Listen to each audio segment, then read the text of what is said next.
Hello दोस्तों, नमस्कार। दिन भर की सारी बड़ी खबरें आपको विस्तार से बताने वाले हैं, जहां सबसे पहले बताएंगे पाकिस्तान में भारत का एक और दुश्मन मारा गया। दोस्तों, कुलभूषण जाधव के अपहरण का था इस पर आरोप। जी हां, बताएंगे कैसे ढेर हुआ ये आईएसआई एजेंट। तो वहीं मुरादाबाद में हिजबुल का आतंकवादी गिरफ्तार, पीओ कैसे ली थी इसने बड़ी ट्रेनिंग, बड़ी वारदात को देने वाला था ये अंजाम। तो वहीं इधर भारत ने रोका पानी तो उधर थर थर कांपने लगा पाकिस्तान। तो वहीं भारत बांग्लादेश सीमा पर तस्करी की कोशिश हुई नाकाम, एक व्यक्ति की मौत, अपना बीएसएफ भी हुआ जख्मी। दोस्तों, साथ ही साथ भारत के खिलाफ कुछ बड़ा करने वाला है बांग्लादेश। चीन पाकिस्तान के साथ मिलकर बढ़ा रहा है दायरा। अब जो आपको हम ये खबर बताएंगे वाकई में आपको चौंका कर रख देगी। चीन जाते मोहम्मद यूनुस का बांग्लादेश में नई चाल चलने की तैयारी, सारी जानकारियां विस्तार से बताने वाले हैं। बस आप वीडियो के लास्ट तक बने रहिएगा। और खबरों में आगे बढ़ने से पहले देश भारत का निरंतर समर्थन करते हैं तो इस वीडियो को लाइक करके, चैनल को सब्सक्राइब करके, बेल आइकन दबा के कमेंट में जय हिंद अवश्य कह दीजिएगा। तो बात कर लेते हैं पहली और सबसे बड़ी खबर की, जहां पाकिस्तान में मुफ्ती शाह मीर की गोलियां बरसाकर हत्या, आईएसआई से रिश्ते, कुलभूषण जाधव के अपहरण का था आरोप। बता दें, पाकिस्तान में मारा गया भारत का एक और बड़ा दुश्मन। पाकिस्तानी खुफिया एजेंसी आईएसआई की गंदी चालों का एक और खेल बेनकाब हुआ है। आईएसआई ने बड़े बड़े अपराधियों और आतंकवादियों को अपना अंडर कवर एजेंट बनाकर उनके जरिए अपने मंसूबे पूरे करने की कोशिश की है।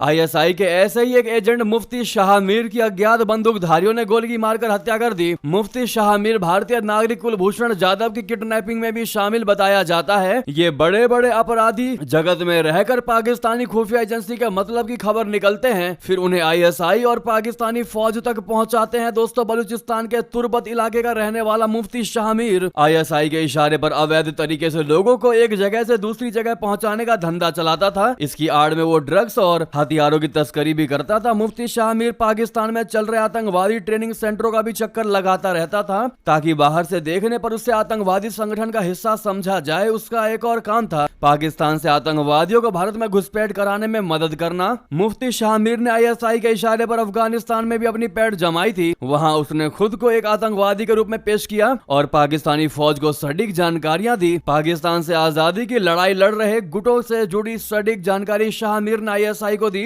इन्हीं जानकारियों के आधार पर पाकिस्तानी फौज ने हाल के दिनों में इन गुटों पर बड़ी कार्रवाई भी की। ये ऐसी कार्रवाइयां थी जो बिना सटीक सूचना के संभव थी ही नहीं। पाकिस्तानी फौज की कार्रवाई से इन गुटों में हलचल मची थी। ऐसे में सबसे बड़ा सवाल दोस्तों यह है कि शाह मीर को आखिर मारा तो मारा किसने? पाकिस्तानी फौज की कार्रवाइयों के बाद जब खोजबीन शुरू हुई तो इन गुटों का पता चल गया कि उनके बीच आस्तीन का सांप शाह मीर है, जिसके बाद वो उनके निशाने पर आ गया। हाल ही में मुफ्ती शाह मीर तुर्बत इलाके में एक मस्जिद के नमाज पढ़कर बाहर निकलने ही वाला था कि अज्ञात बंदूकधारियों ने उसकी गोली मारकर हत्या कर दी। हालांकि दोस्तों, उनके हत्यारों की जांच चल रही है। किसने हत्या की अब तक पता नहीं चल पाया है कि आखिर किन्होंने इसको गोली मारी है। लेकिन भारत के लिए बहुत बड़ी और बहुत अच्छी खबर यह है कि ये मोस्ट वांटेड आतंकियों की लिस्ट में था भारत के लिए, जो अब मारा जा चुका है। इस पर आपकी क्या है निजी राय दोस्तों, बताइएगा जरूर। लेकिन एक खबर आपको बता दें, मुरादाबाद में हिजबुल का आतंकवादी हुआ गिरफ्तार, पीओके से ली थी इसने ट्रेनिंग। बहुत बड़ी वारदात को देने वाला था ये अंजाम। जी हां, उत्तर प्रदेश के मुरादाबाद में यूपी एटीएस ने बहुत बड़ी कार्रवाई करते हुए हिजबुल मुजाहिदीन के फरार अपराधी उल्फत हुसैन को गिरफ्तार किया है। पुलिस को पिछले 18 सालों से उसकी तलाश थी। यूपी एटीएस ने कटघर पुलिस के साथ संयुक्त अभियान चलाकर गिरफ्तार किया। आरोपी पर पुलिस की ओर से 25,000 रुपए का इनाम घोषित किया गया था। पुलिस की ओर से मिली जानकारी के मुताबिक आतंकी उल्फत हुसैन जम्मू कश्मीर के पुंछ जिले का रहने वाला है और साल 1999 से 2000 के बीच पाकिस्तान से ट्रेनिंग लेकर भारत आया था, जिसके बाद वो मुरादाबाद में किसी बड़ी घटना को अंजाम देने की फिराक में था। यूपी एटीएस की सहारनपुर यूनिट ने आरोपी को शुक्रवार को मुरादाबाद से दबोच लिया है। यूपी एटीएस को आतंकी उल्फत के पास से 2 pistol, 30 bore, 12 hand grenade, 39 timer, 50 detonator, 37 battery, 29 kilo विस्फोटक सामग्री, 560 कारतूस और 8 मैगजीन बरामद हुई हैं। अब आप समझ सकते हैं ये कितना खूंखार आतंकवादी था। वहीं दोस्तों, इधर भारत ने रोका पाकिस्तान का पानी,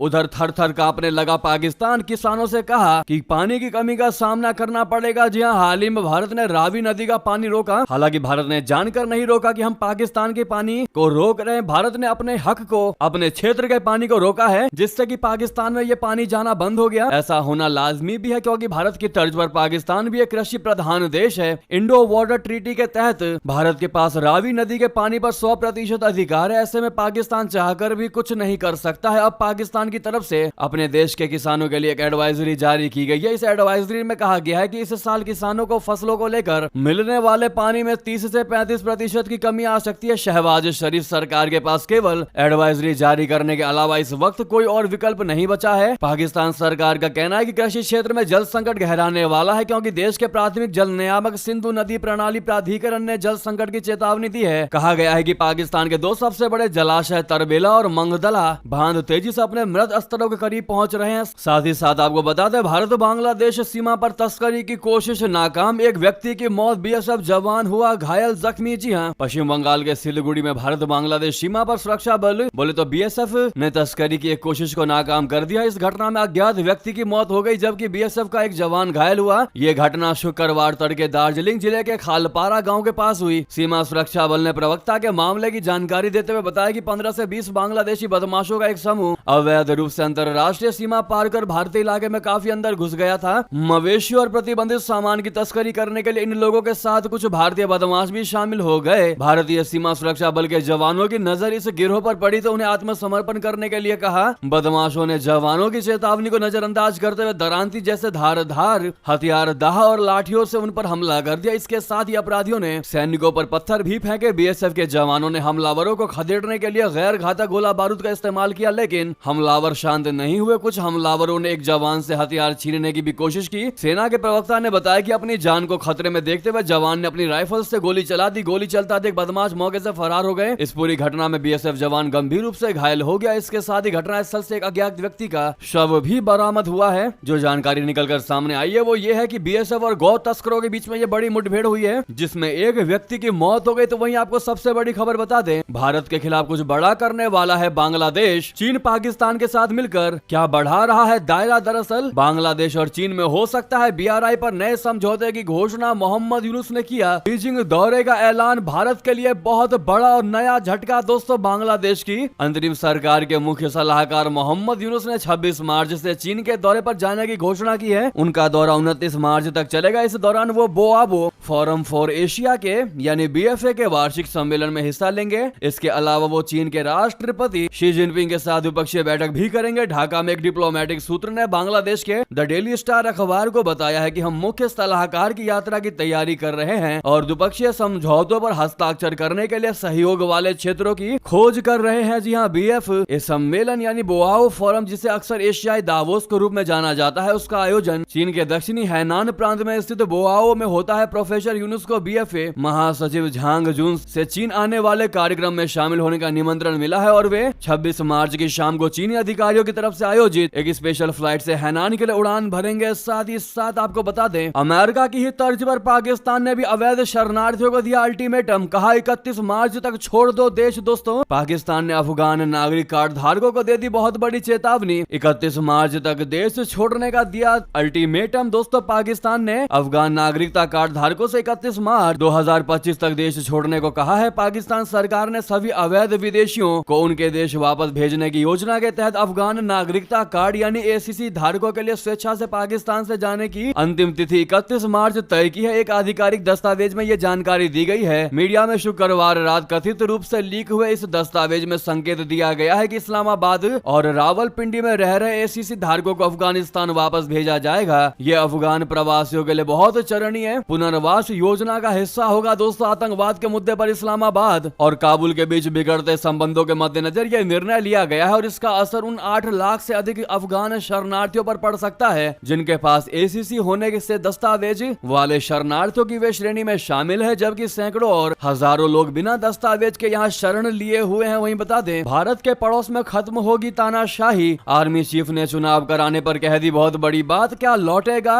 म्यांमार में लोकतंत्र? आपको बता दें, म्यांमार में इस समय सेना का शासन चल रहा है लेकिन जल्द ही यहाँ लोकतंत्र की वापसी की उम्मीद दिखाई दे रही है। म्यांमार के सरकारी मीडिया के मुताबिक सैन्य प्रमुख ने कहा है कि दिसंबर या जनवरी में चुनाव होंगे, जो 2021 में सैन्य तख्तापलट के बाद देश में पहला चुनाव होगा। सरकार के नियंत्रण वाले समाचार पत्र global new light of Myanmar से बातचीत में जनरल मिन आंग होइंग ने शनिवार को कहा कि हम दिसंबर 2025 या जनवरी 2026 में चुनाव कराने की योजना बना रहे हैं। बेलारूस की यात्रा के दौरान उन्होंने बताया कि यह चुनाव स्वतंत्र और निष्पक्ष होगा। उन्होंने ये भी कहा कि अब तक 53 राजनीतिक दलों ने भाग लेने के लिए अपनी सूचियां प्रस्तुत की हैं। साथ ही साथ बता दें, सेना प्रमुख उपेंद्र द्विवेदी जी का सबसे बड़ा बयान, चीन पर भरोसा नहीं किया जा सकता। जी हाँ, भारतीय सेना प्रमुख जनरल उपेंद्र द्विवेदी जी ने शनिवार को चीन और पाकिस्तान को लेकर बड़ा बयान दिया। उन्होंने कहा कि चीन पर भरोसा नहीं किया जा सकता। वहीं पाकिस्तान को लेकर जनरल द्विवेदी जी ने कहा कि वो आतंकवाद रोकने के लिए कोई ठोस कदम नहीं उठा रहा है। इंडिया टुडे कॉन्क्लेव 2025 में भारतीय सेना प्रमुख जनरल उपेंद्र द्विवेदी जी ने कहा कि भारतीय सेना आधुनिक तकनीकों को तेजी से अपना रही है और हर परिस्थिति से निपटने के लिए पूरी तरह तैयार है। चीन के साथ संभावित युद्ध की परिस्थिति पर जनरल द्विवेदी जी ने कहा कि भारतीय सेना ड्रोन टेक्नोलॉजी सहित नई सैन्य क्षमताओं पर लगातार काम कर रही है। उन्होंने कहा कि हालांकि युद्ध किसी भी देश के हित में नहीं होता है, लेकिन अगर आवश्यकता पड़ी, जरूरत पड़ी तो भारतीय सेना पूरे तरीके के साथ जवाब देने में तैयार खड़ी मिलेगी। जी हां, साथ ही साथ बता दें, T-72 टैंकों के लिए रशिया से भारत ने कर ली ऐसी डील सुनकर कांप जाएगा दुश्मन। दोस्तों, भारतीय सेना के मुख्य युद्धक टैंक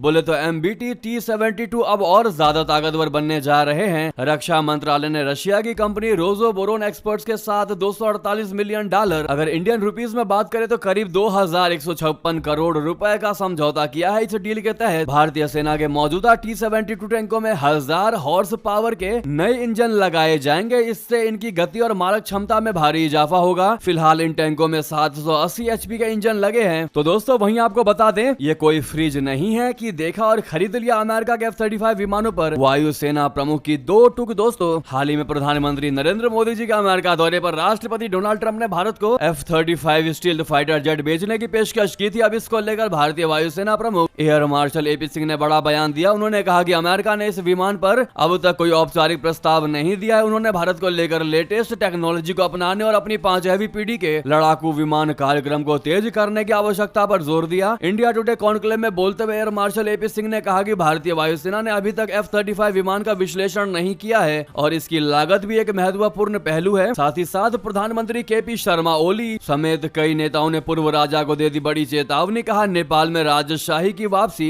असंभव है, असंभव। जी हां, नेपाल के प्रधानमंत्री KP शर्मा ओली समेत नेपाली कांग्रेस के अध्यक्ष शेर बहादुर देउबा, CPN माओवादी सेंटर के अध्यक्ष पुष्प कमल दहल प्रचंड और अन्य नेताओं ने नेपाल में राजशाही की वापसी की संभावनाओं को खारिज करते हुए पूर्व राजा ज्ञानेंद्र शाह को गुमराह करने वाली हरकतों से बचने की चेतावनी दी है। प्रधानमंत्री ओली ने एक कार्यक्रम में कहा कि अगर पूर्व राजा को लगता है कि वो लोकप्रिय हैं, तो उन्हें संविधान का सम्मान करते हुए अपनी पार्टी बनाकर चुनाव लड़ना चाहिए। उन्होंने आगे कहा कि आजकल कुछ लोग राजशाही की वापसी के नारे लगा रहे हैं, लेकिन ये संभव नहीं है, इसीलिए ऐसे ख्यालों को दिमाग से निकाल दें तो वही ज्यादा बेहतर होगा। ये कहना है दोस्तों नेपाली PM के साथ कई सारे नेताओं का, मंत्रियों का। हालांकि राजशाही किसी भी देश में होना अब ठीक बात नहीं है, बशर्ते राजा सही होना चाहिए, जो कि पॉसिबल ही नहीं है। इसी बीच दोस्तों, ये थे की सारी बड़ी खबरें। आपको खबर कैसी लगी कमेंट में अवश्य बताइएगा। लगे हाथ तो इस वीडियो को लाइक करके, चैनल को सब्सक्राइब करके, बेल आइकन दबा के कमेंट में जय हिंद अवश्य कह दीजिएगा। तो मिलते हैं आपसे अगली बड़ी खबर में। यहाँ तक बने रहने के लिए आप सभी का बहुत बहुत धन्यवाद, बहुत बहुत आभार। जय हिंद, जय भारत।